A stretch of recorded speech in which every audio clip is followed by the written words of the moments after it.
আমার মনে হয় কি কোটা যেমন একটা বড় ভুল করছে ওরা, এরকম লেটার কাউন্টেও বড় ভুল, মানে ওদের পুরো সিস্টেমটাই ভুল ছিল। তো আমার এটাই মনে হয় যে ওদের পুরো সিস্টেমটাই সংশোধন করা উচিত। এখন ওরা পরবর্তীতে পরীক্ষা নিয়ে সংশোধন করবে না কীভাবে করবে সেটা ওদের ব্যাপার, কিন্তু আমার এটাই বলার যে আসলে মেধাবীরা যেন তাদের মেধার মূল্যটা পায়। আমি না, শুধু আমার আত্মীয় স্বজন, আমার মা, আমার ভাই বোন সবাই ওর জন্য কাউকে সে কান্না করছে। একটু পড়াশোনা করেও সে চান্স পেল না। সে এমন একটা মেয়ে যে সে নামাজ ঠিক আছে, তার সব কিছু ঠিক, তারপরেও সে নাম্বার পাইছে হচ্ছে হলো 76 নাম্বার পাইছে।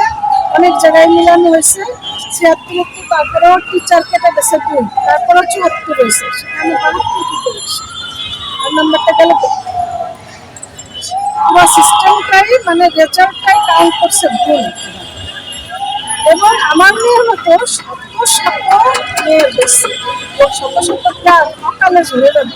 কেউ সুইসাইড করতেছে, কেউ বা কি করতেছে, সুইসাইডের থেকেও ভেঙে পড়তেছে যতটুকু, সেই কষ্টটা কোথায় রাখতে হয়।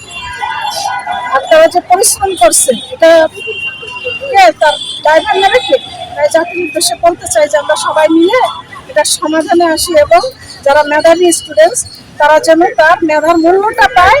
আর এই যে কোটার বিষয়টা, কোটার বিষয়টা আগের থেকে বাদ হয়ে গেছে, কিন্তু সেটা কেন অ্যাড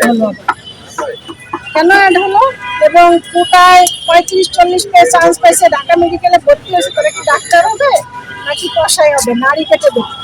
আর শত নকালে চলে যাচ্ছে, ভুল চিকিৎসার জন্য মারা যাচ্ছে, ভুল চিকিৎসার জন্য পঙ্গু হয়ে যাচ্ছে, এই কারণে তো হচ্ছে। কেউ না বুঝলেও আমরা আপনার প্রয়োজন বুঝি, আর তাই তো অত্যাধুনিক ফিচার সম্বলিত বিভিন্ন সাইজ আর কালারের 250-টিরও বেশি ডিজাইন অপশন নিয়ে ওয়ালটন স্মার্ট ফ্রিজ বোঝে আপনার প্রয়োজন।